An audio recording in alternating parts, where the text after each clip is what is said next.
You announced the fuel security package in September, designed to create 1,000 jobs or thereabouts. Since then, we've had 2 refineries close, hundreds of jobs lost. What's going wrong?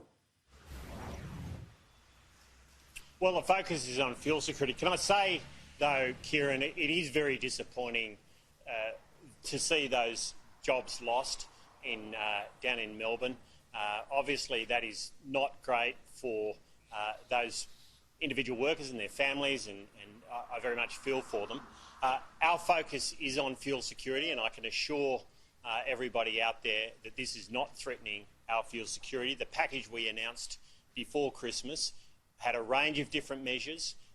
One way to have fuel security is to make sure you have some refining capacity in this country, but another important way is to make sure you have enough stocks. We've raised the mandatory minimum stock holding obligations, particularly for diesel, which of course is the fuel that is most needed under extenuating circumstances. We saw that during COVID. We're investing $200 million in additional storage to hold those extra stocks. And we saw last year that we ran out of storage facilities here in Australia, and of course jobs will be created from the construction of those storages. At the end of the day, if we do lose refineries, and we have, as you said, seen these closure announcements over recent times, it means we've got to hold stocks to ensure that we have the fuel security we need, and we're very confident we can deliver that. But we've seen 2 refineries close. That's 2 out of 4, so it's half the capacity gone. Is that a crisis?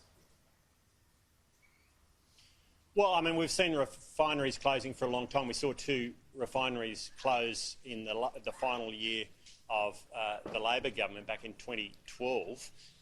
Look, this has been a pattern, of course, and part of it is because we've seen significant reduction in upstream oil production in Australia. We want to see more upstream oil production in Australia.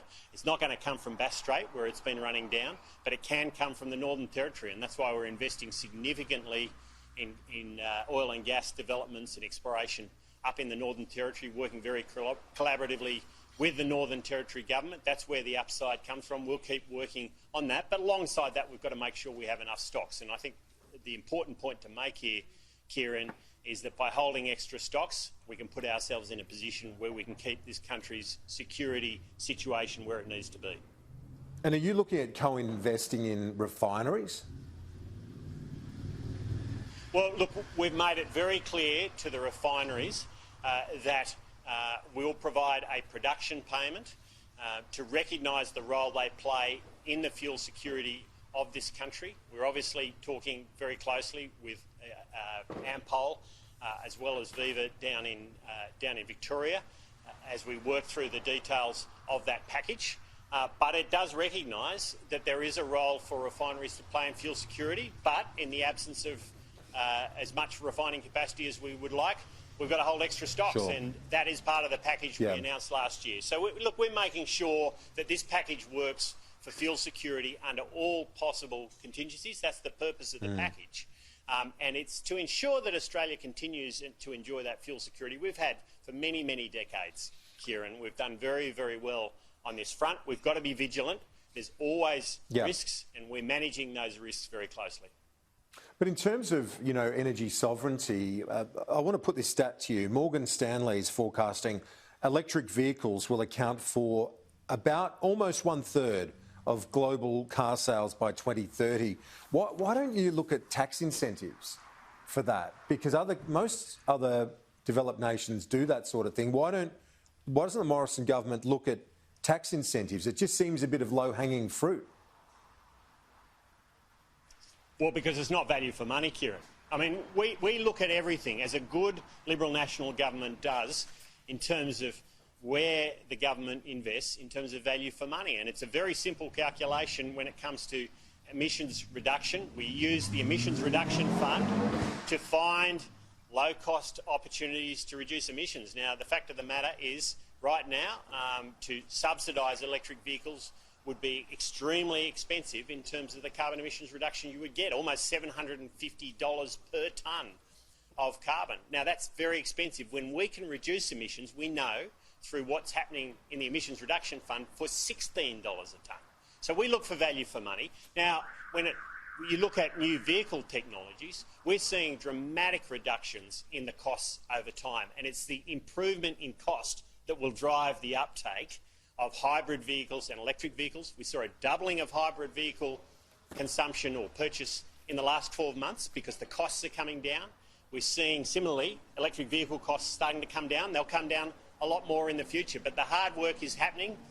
As the technology improves, the costs come down. Look, I was out here in Penrith today looking at an Australian manufacturer building electric buses. This is an area where there is potential in the coming years for electric vehicles to have significant uptake, and they are making fantastic progress, but it's the reduction in the costs of these emerging technologies that will make the difference. Boris Johnson has directed his departments to look at carbon border levies ahead of the G7 and the climate talks in Glasgow. Will you be pushing back against the idea of carbon tariffs, or do you recognise that this is where the international community is heading and it's better that the Morrison government commit to 2050 net zero emissions and be done with it? Well, we've always been against tariffs in this country under this government. Kieran, we've actually made great gains from entering into free trade agreements to eliminate tariffs for our sales of our exports to many other countries, and it's been to the great advantage of Australia and critical sectors like agriculture, like resources, like manufacturing. So, you know, we are dead against tariffs, and you know, we believe in the role of trade in driving prosperity. We also believe that the way to bring down emissions is through technology, not taxes. We're seeing the advance of technology. I was just talking about electric buses being manufactured here in Penrith. But if you look at solar, we've got 1 in 4 Australian houses now with solar on the roof. It's the improvement in the technology, the dramatic reductions in costs that are driving that. We don't need tariffs to do it. We don't need taxes to do it. What we need is that continual improvement in technology. Look, we'll work with the United States, with Japan, with Korea, with the UK, with other countries around the world to invest in the technologies that are really going to move the dial, because that's how we reduce emissions without smashing our industries, without smashing our regions, and driving jobs and prosperity for all Australians. The WA Liberal leader, Zach Kirkup, has committed to net zero by 2030. Why are the state Conservatives so different, really, in climate to you and the federal Liberals?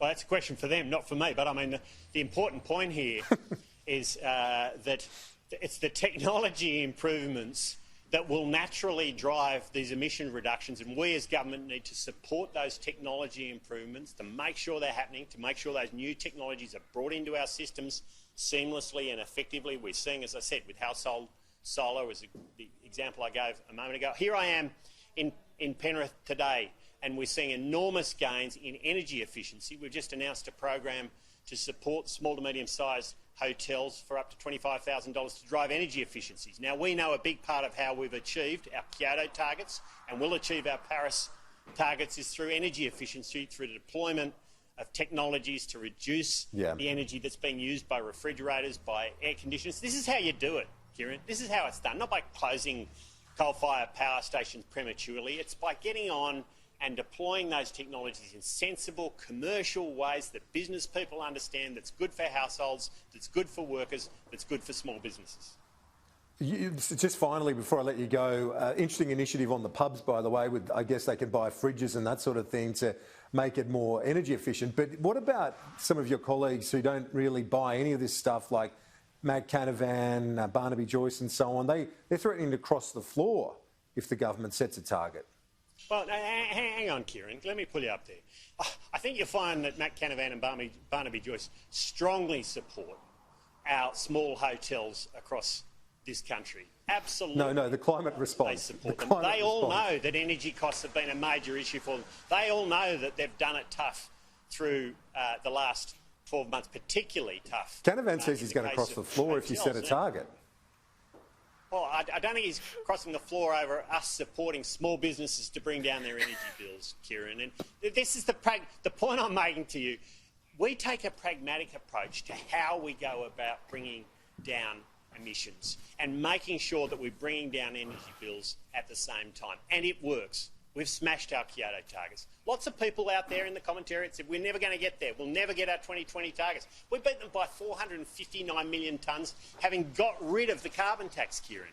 So, you know, the runs are on the board. This is the Australian way. It's like the coronavirus. We have done so much better than just about every other country in the world. It's been a tough year, but we've done so much better. We take a pragmatic, thoughtful, meticulous approach to solving hard problems. We get on with it.